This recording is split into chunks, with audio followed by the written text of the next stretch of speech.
साधारण 3 ठिकाणचा राम मला हा सगळ्यात जास्ती भावला आहे. सगळ्यात पहिला जो राम भावला आहे तो भरतासोबत असणारा राम भावला आहे. त्यानंतर दुसरा राम जो भावला आहे तो शबरीसोबत असतानाचा राम भावला आहे. आणि तिसरा राम जो भावला आहे तो अहिल्याचा उद्धारकर्ता ठरलेला राम भावला आहे. दशहरा या शब्दापासून दसरा हा शब्द निर्माण झाला आहे. स्त्री मुक्तीची चळवळ जर कुठून सुरुवात झाली म्हणायची ना तर ती इथून आहे की शापित स्त्री आहे. अनेक जण त्या गौतम ऋषींच्या आश्रमामध्ये ती शापित आहे, शिला बनून पडलेली आहे. नमस्कार मंडळी, मी गौरव प्रकाश राजे स्वागत करतो तुमचं आपलंच या आपल्या चॅनलच्या नवीन व्हिडिओमध्ये. मंडळींनो, तुम्हाला मी पहिल्या व्हिडिओमध्ये म्हटलेलं की आपल्या या यूट्यूब चॅनलमध्ये आपण अशा काही पॉडकास्ट करणार आहोत, अशा विषयांवरती चर्चा करणार आहोत आणि अशा विषय तुमच्यासमोर मी मांडणार आहेत की ज्याचा इम्पॅक्ट आपल्या सोशल आयुष्यावरती, आपल्या वैयक्तिक आयुष्यावरती पडत आला आहे आणि तो आता पुढे पडत राहणार आहे. तर अशा विषयावरती बोलण्यासाठी अनेक मंडळी आपल्या या चॅनलवरती येत आहेत, अनेक पाहुण्यांना आपण आपल्या चॅनलवरती बोलवतो आहे. त्यातली काही मंडळी अशी आहेत की आता ती एका वेगळ्या उंचीवरती पोहोचलेत, तर त्या उंचीवरती पोहोचण्यासाठी काहींचा प्रवास सुरू आहे. आज आपण आपल्या अशा एका पाहुण्यासोबत बोलणार आहोत की त्याच्या नजरेतून तो खूप कमी वयात या वारकरी संप्रदायासोबत जोडला गेला आहे आणि हे वारकरी संप्रदायाचं तत्त्वज्ञान हे तो त्याच्या कीर्तनातून आता आपल्या नवीन मंडळींपर्यंत पोहोचवतो आहे. आणि सगळ्यात महत्त्वाचं म्हणजे हा आपला पाहुणा हा तुमच्या माझ्या वयाचा आहे. ही गोष्ट खरं तर एक खूप शॉक करणारी आहे, सरप्राईज देणारी आहे की तुमच्या माझ्या वयाचा अगदी एक तरुण मुलगा आज कीर्तनकार म्हणून नेमकं काय काम करतोय. तर त्याचा हा प्रवास आपण आपल्या आजच्या व्हिडिओमधून समजून घेऊयात. तर आपल्या आजच्या व्हिडिओमध्ये शुभम महाराज कवडेंचं आपण स्वागत करूयात. रामकृष्ण हरी. रामकृष्ण हरी. प्रश्न नाही म्हणणार, पण व्हिडिओची सुरुवात करतानाच असं मला वाटतं की आपण साधारणतः एका वयाचे आहोत, म्हणजे एकाच वयोगटातले आहोत. तर ते शुभम महाराज म्हणताना मला थोडं तुमच्याकडे बघितल्यानंतर प्रश्न विचारू तर तो कसा विचारू हा विचार करावा लागतो.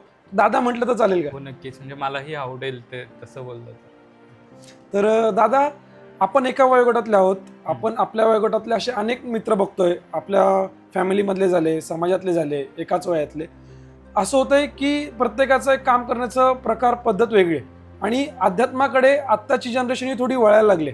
पण त्या मानाने तुमची अध्यात्माकडे वळायची सुरुवात ही खूप लवकर झाल्यासारखी वाटते, कारण या वयामध्येच तुम्ही प्रवचनकार झालात, कीर्तनकार झालात. तर या प्रवासाची सुरुवात नेमकी झाली कधी? सर्वप्रथम मी आपणा सर्वांचे मनापासून आभार मानतो, कारण आपलंच या नावाचा आपला हा जो काही यूट्यूब चॅनल आहे, तुम्ही एक सुंदर प्लॅटफॉर्म उपलब्ध करून दिला आहे मला व्यक्त होण्याकरिता. त्याबद्दल मनपूर्वक आपले आभार. आणि थेट आपल्या प्रश्नाकडे येतो की सध्याची परिस्थिती पाहता आत्ता आपला समवयस्क सगळेच नवयुवक बऱ्यापैकी प्रमाणामध्ये आध्यात्मिक क्षेत्राकडे वळता आहे. आणि त्याच पार्श्वभूमीवरती किंवा त्याच अनुषंगाने तुम्ही जो काही प्रश्न विचारला आहे की माझी ह्या क्षेत्राकडे येणं कसं झालं, तर सांगायचं झालं तर आज मी कीर्तनकार म्हणून, प्रवचनकार म्हणून किंवा समाज प्रबोधनाचं जे काही काम करतो आहे किंवा ह्या आध्यात्मिक क्षेत्रामध्ये जे पण माझं काही छोटं मोठं जे काही काम चालू आहे त्या सगळ्या मागे किंवा माझ्या मागे एक परंपरेचा वारसा आहे. म्हणजे आपल्याकडे म्हटलं जातं की एखाद्या समृद्ध कुटुंबामध्ये एखाद्या अपत्याचा जेव्हा जन्म होतो तेव्हा म्हणतात की मुखात चांदीचा चमचा घेऊन तो मुलगा जन्माला आला किंवा ते जे काही बाळ आहे ते जन्माला आलं आहे. अगदी त्याचप्रमाणे माझं घर किंवा माझं कुटुंब म्हणजे माझे पणजोबा श्री शंकर महाराज कवडे, माझे आजोबा श्री रामप्रसाद महाराज कवडे, माझे वडील श्री बाळकृष्ण महाराज आणि आत्ता मी, अशा आत्तापर्यंत माझा हा 5 पिढ्यांचा आध्यात्मिक क्षेत्राचा असेल, विठ्ठल भक्तीचा असेल, असा वारसा माझ्या कुटुंबाला लाभला आहे. आणि त्यातूनच मी या क्षेत्रामध्ये आलो आहे. आणि ज्याप्रमाणे ते समृद्ध कुटुंबात जन्मलेला बाळ मुखात चांदीचा चमचा घेऊन येतं, तसं अगदीच त्याचप्रमाणे की ह्या अध्यात्माचा चांदीचा चमचा माझ्या कुटुंबाने माझ्या मुखामध्ये ठेवला आहे. म्हणजे ते काही तुमचं जे काही अध्यात्माकडचा जो प्रवास चालू आहे किंवा जो कीर्तनकार म्हणून जो प्रवास चालला आहे तो अखंड एक साधारणतः मागच्या 3 ते 4 पिढ्यांचा वारसा आलेला आहे म्हणून. हो. आणि मला तर वाटतं तो कदाचित खूप कमी लोकांच्या नशिबात असावा. म्हणजे परंपरेने आध्यात्मिक क्षेत्रात आलेली व्यक्ती किंवा परंपरेने आध्यात्मिक क्षेत्रामध्ये कार्य करणारी माणसं ही फार कमी आहेत, म्हणजे बोटावर मोजण्या इतकीच आहे. आणि त्या अनुषंगाने मला माझ्या 5 पिढ्यांचा हा आध्यात्मिक क्षेत्राचा वारसा लाभला आहे. आता हे झालं आपलं थोडं आध्यात्मिक बोलणं की ज्याला वारसा तुम्हाला कुठून आला, पण हेच अध्यात्माचा अभ्यास करताना किंवा या सगळ्या गोष्टी करताना आपलं शैक्षणिक ते एकंदरीत बॅकग्राऊंड काय? माझं शैक्षणिक बॅकग्राऊंड, मी ॲग्रिकल्चरमधून BTech पास आऊट आहे. आणि त्या क्षेत्रामध्ये माझं जे काही एज्युकेशन आहे ते एक माझी स्वतःची आवड म्हणून मी त्या क्षेत्रामध्ये माझी पदवी घेतली आहे. पण अंगी गुण होते कीर्तनकार होण्याचे किंवा अध्यात्म क्षेत्राची आवड होती, ते बाळकडूच कुटुंबाकडून मिळालं होतं. म्हणून या क्षेत्रात काम करत असताना आपल्याकडे एक प्रॉपर माहिती असावी, या क्षेत्राबद्दल परिपूर्णपणे ज्ञान असावं. या अनुषंगाने माझ्या घरातून माझ्या आजोबांचा वेळोवेळी मला त्या अनुषंगाने मार्गदर्शन होतंच होतं. पण मग एक प्रॉपर शिक्षण घ्यावं म्हणून मी बॅचलर ऑफ आर्ट्स BA केलं आहे, आता मास्टर करतो आहे आर्ट्समधून. आणि कीर्तन क्षेत्राच्या अनुषंगाने संशोधन करावं, त्यामुळे म्हणून श्री संत निवृत्तीनाथ महाराज यांच्या संबंधाने संशोधनाचं कार्य करतो. म्हणजे त्यामध्ये PhD करतात कोणाला? हो. तर मला वाटतं की वेगवेगळ्या विषयांमध्ये PhD करणारी अनेक माणसं आहेत की जे आपण आपल्या परिसरात बघतोय, पण वयाच्या अवघ्या मी तर म्हणेल 25-26व्या वर्षी भले तो वारसा किती असला, म्हणजे किती पिढ्यांचा जरी वारसा असला, तरी एवढ्या डिटेलमध्ये जाऊन म्हणजे संत झाले किंवा वारकरी समुदायाच्या हिशोबाने अभ्यास करणं ही खूप मोठी गोष्ट आहे. पण एक गोष्ट आमच्या कानावरती आली किंवा तुमच्यासोबत जेव्हा चर्चा करायची ठरली तेव्हा एक थोडक्यात तुमच्या बॅकग्राऊंडचा आम्ही अभ्यास केला. हो सर, तुमचं राम म्हणजे प्रभू श्रीराम म्हणाला, म्हणजे राम म्हटलं तर लोक पुन्हा मला हे करतील, प्रभू श्रीराम यांच्यावरती तुमचा एक म्हणजे PhD नाही म्हणणार, पण तो सुद्धा एक तुम्ही संशोधात्मक अभ्यास करताय. हो. बरोबर आहे. हो. तर त्यांच्यावरतीच अभ्यास का करावा हा माझा सगळ्यात पहिला प्रश्न राहील. म्हणजे तुम्ही ऑलरेडी वारकरी संप्रदायातनं एक म्हणजे एक संतांवरती PhD करताय, ते तुम्हाला एक खूप चांगलं बाळकडू भेटलंय, पण राम या विषयावरती अभ्यास करावा असं का वाटतं? या क्षेत्रात येण्या अगोदर किंवा या क्षेत्रामध्ये आल्यानंतर माझा जो काही कालखंड राहिला आहे, आयुष्याचा जो काही भाग जो आहे, त्या सगळ्यामध्ये 2-3 असे प्रसंग घडले की ज्याच्यामुळे प्रभू रामांवरती काय म्हणतात रुची वाढली, त्यांच्या अनुषंगाने त्यांच्याबद्दल श्रद्धा ही माझ्या मनात आधीपासूनच होती, पण अधिक दृढतेने त्यांच्या संबंधाने आकर्षित झालो. सांगायला आवडेल की आपण एका काळखंडाला सामोरं गेलोय. कोरोनासारखा एक पिरियड आपल्या प्रत्येकाच्या आयुष्यामध्ये येऊन गेला आहे. काहींसाठी तो लाभाचा ठरला, प्रत्येकाला एक वेगळी कलाटणी त्या काळाने तो काळ देऊन गेला. आणि त्याच कालखंडामध्ये घडलेला प्रसंग आहे की सारखं घरात बसून राहणं किंवा आपण जास्त म्हणजे माणसांसोबतचा संपर्क कमी होता आणि त्या सगळ्यातनं एक असं डिप्रेशनच्या सारखी स्थिती ही तयार झालेली. मग करायचं काय, म्हणजे मग ते एन्झायटी वगैरे सारखं, पण म्हणजे एकट्याला रडायला यायचं, ह्या सगळ्या गोष्टी सुरू झाल्या. आणि त्या सगळ्यातनंच मी जिथे शिक्षण घेतलं, माझं शालेय शिक्षण, तिथल्या आमच्या संस्कृत शिकवणाऱ्या एक म्हणजे मॅडम आहेत, त्यांनी मला विचारणा केली की तू या क्षेत्राकडे वळतोच आहे, तुझा या क्षेत्रात अभ्यास सुरू आहे, तर मग आपण ऑनलाईन स्वरूपामध्ये एक स्तोत्रांचा अर्थ सांगण्याचा एक प्रवचनरूपी एक असा कार्यक्रम घेतोय, तर मग तू करशील का, तू यातनं व्याख्यान देशील का, ऑनलाईनच करायचं आहे आपल्याला.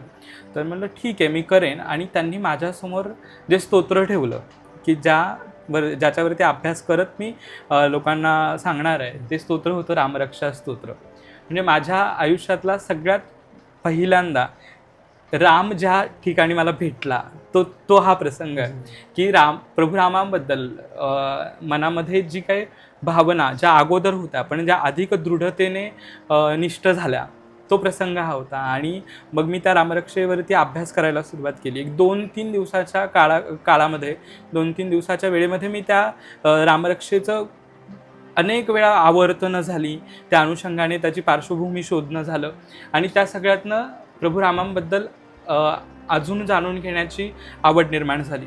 कारण त्या स्तोत्रातनं वरवर प्रभू रामचंद्र दिसले, पण खोलात प्रभू रामचंद्र कसे आहेत, म्हणजे त्या स्तोत्रातनं मला राजा राम कळाला, पण माझा शोध होता तो आत्मारामाचा.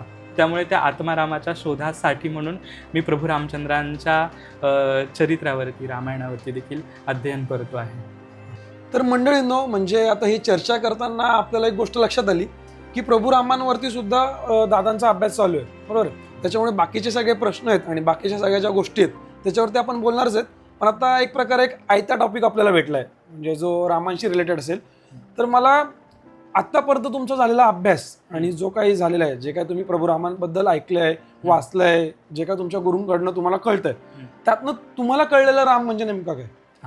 प्रभू रामचंद्रांना किंवा प्रभू रामचंद्रांच्या विषयी जाणून घेण्याच्या या संपूर्ण प्रक्रियेमध्ये मी सर्वप्रथम एक नाव घेऊ इच्छितो की ज्यांच्याकडे मी प्रभू रामचंद्रांच्या जीवनचर्येविषयी अध्ययन करतो आहे ते श्री सोमेश्वर महाराज गवळी, ज्यांच्याकडे मी रामायणाचं अध्ययन करतो आहे. गेली 1.5 ते 2 वर्ष झाले मी प्रभू रामचंद्रांच्या जीवनचर्येविषयी त्यांच्याकडे अध्ययन करतो आहे.